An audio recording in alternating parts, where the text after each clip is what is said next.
इस कहानी के लेखक है संजय कामले। है दोस्तों, मैं आपका दोस्त राहुल।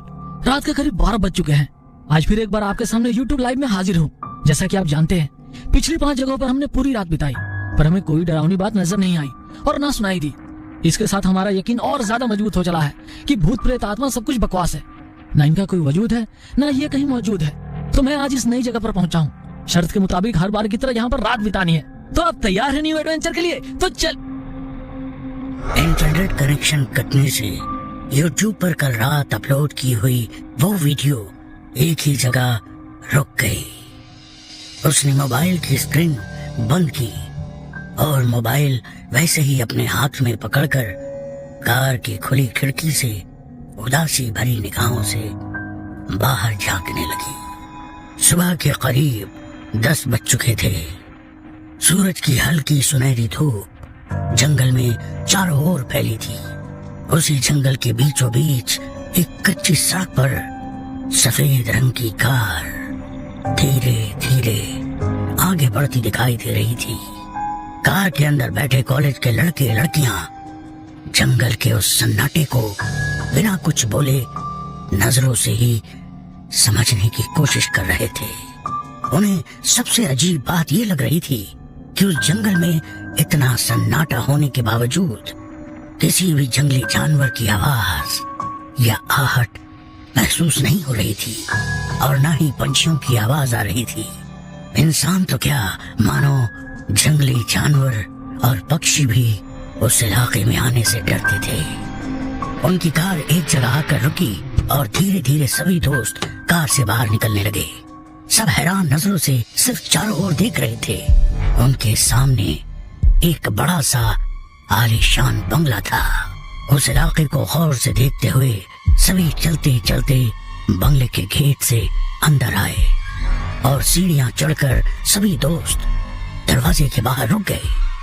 उनमें से एक लड़के ने सामने वाला पुराना लकड़ी का दरवाजा धीरे से जैसे ही अंदर की ओर धकेला, कर आवाज करते ही वो दरवाजा आधा ही खुल गया।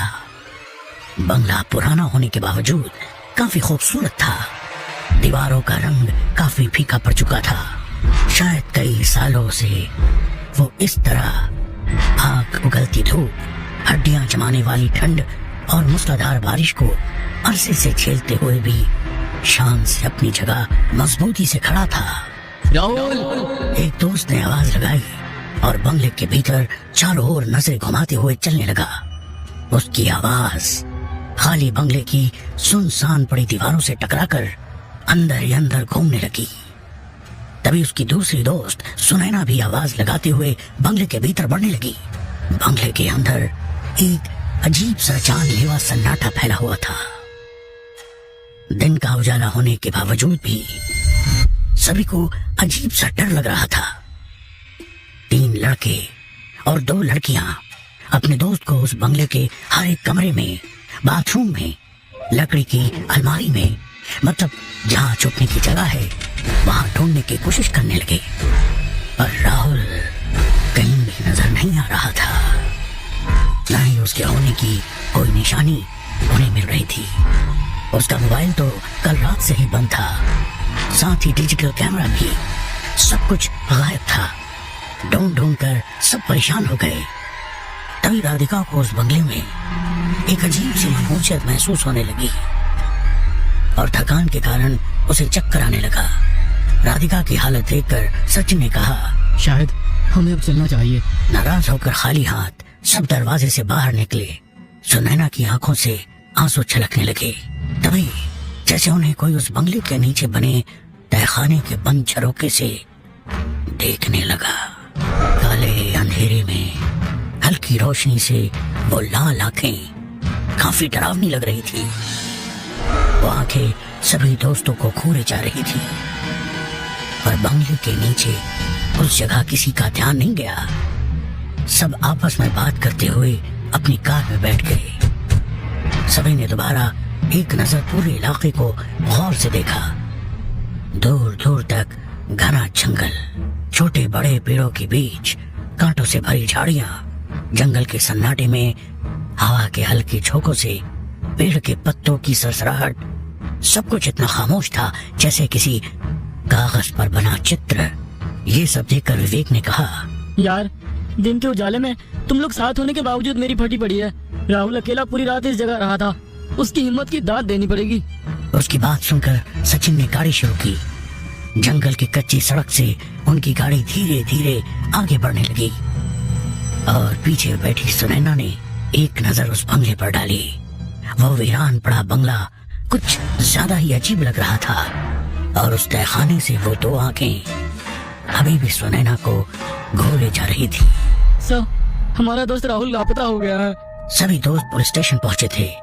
विवेक ने थोड़ी डरी सहमी आवाज में इंस्पेक्टर साहब को बताया। गायब हो गया मतलब? इंस्पेक्टर साहब ने शक भरी नजरों से सबकी ओर देखा। विवेक एक एक बात इंस्पेक्टर साहब को बता रहा था। बगल की कुर्सी पर बैठी सुनैना को अपना सर पकड़े रोता देख राधिका ने उसको थोड़ी हिम्मत दी। विवेक की सारी बातें सुनकर इंस्पेक्टर साहब अपनी कुर्सी पर थोड़ा पीछे सिरकते हुए छत पर धीरे धीरे घूमने वाले पंखे की तरफ देखते हुए मुस्कुरा कर बोले, शर्त अकेले रात बिताने की शर्तें, वो भी ऐसी जगह जिसके बारे में हमें कोई भी जानकारी ना हो।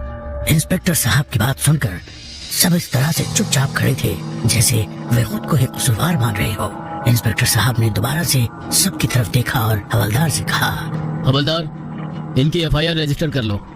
आप लोग जा सकते हो। अगर कोई जानकारी मिलेगी तो जरूर बताएंगे। सर कुछ भी करके हमारे दोस्त को ढूंढ लीजिए, मैं आपके आगे हाथ जोड़ती हूँ। फिक्र मत कीजिए। वैसे राहुल के घर वालों को उसके लापता होने के बारे में जानकारी है?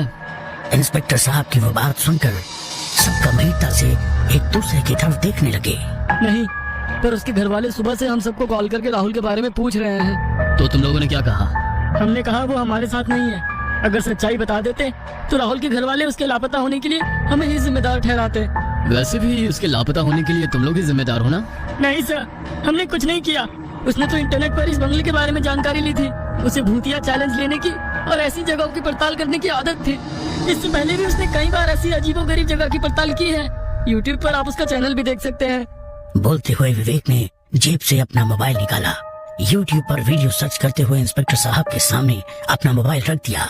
ये देखिए सर। वीडियो में राहुल रात के अंधेरे में किसी सुनसान जगह चलता हुआ दिखाई दे रहा था। कोई पुराना खंडहर या फिर बंगला नजर आ रहा था। अपने हाथ में डिजिटल कैमरा लेकर राहुल हर एक चीज रिकॉर्ड करते हुए आगे बढ़ रहा था। साथ ही वो उस जगह और वक्त के बारे में जानकारी भी दे रहा था। तो ये है तुम्हारा दोस्त राहुल? इंस्पेक्टर साहब की करारी आवाज सुनकर सभी ने हाँ में गर्दन हिलाई। सभी दोस्त नाराज होकर अपने अपने घर चले गए। किसी का भी अपने काम में मन नहीं लग रहा था। सुनैना सबसे ज्यादा दुखी थी क्योंकि राहुल और सुनैना एक दूसरे से बेहद प्यार करते थे। सुनैना के लाख मना करने पर भी राहुल ने विवेक के साथ लगाई वो शर्त एक्सेप्ट की, जिसका नतीजा उन सबको भुगतना था।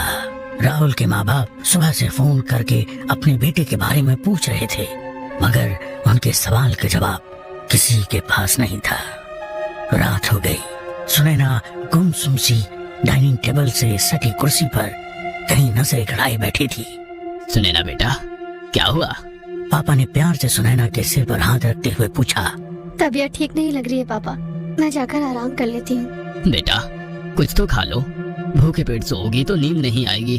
भूख नहीं है पापा। सुनैना की उदासी भरा चेहरा देखकर माँ ने कहा, सुनैना बेटा, राहुल अभी छोटा बच्चा थोड़ी ही है। अपने दोस्तों के साथ कहीं गया होगा नए एडवेंचर की तलाश में। आ जाएगा वापस, तुम चिंता मत करो। माँ की बातें सुनकर सुनैना थोड़ी मुस्कुराई और अपने कमरे में चली गई। उसने अपने कमरे का दरवाजा बंद किया और फूट फूट कर रोते हुए अपने बेड पर लेट गई। रह रह कर उसे राहुल की याद आ रही थी। अपना मोबाइल लिया और राहुल को फोन करने लगी। पता था कल रात से ही उसका मोबाइल बंद है, पर दिल ये मानने को तैयार नहीं था। मोबाइल स्विच ऑफ था। मोबाइल बेड पर रखकर वो उसकी यादों में रोने लगी। सब कुछ कितना अच्छा चल रहा था। घंटों एक दूसरे के साथ समय बिताना, उसके बाइक पर बैठकर दूर पहाड़ों की सैर करना, फिल्म देखना, कड़ाके के ठंड में भी रात को उसकी फेवरेट आइसक्रीम खाने के लिए बाइक पर शहर में घूमना। एक पल में सब कुछ बदल गया।